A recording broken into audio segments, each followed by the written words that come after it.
कोणी पुस्तकं पाहिली नाही. त्याच्यानं काही लोक असं कसं होते, बाया लढतात काहून, हसतात काहून, याला शक्तिपात, कृपादृष्टी, सपर्शे. आता काही नुसतं असंच पाहिलं असं याला कृपादृष्टी,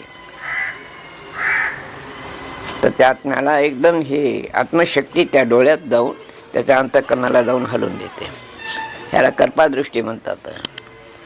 सपर्शे म्हणजे डोक्यावर हात ठेवणं किंवा हात फिरवणं किंवा चापट मारणं, भागी असले की होणं जाते झालं. आता इथं माणसं उभे राहतात, पायावर पडले कीच लढाई सुरू होतात. हे सपर्श आहे. एकदम डोकसं इथं चिटकलं की झालं, एकदम ती हे करंट आवाने ही शक्ती त्याच्या डोक्यात जाते.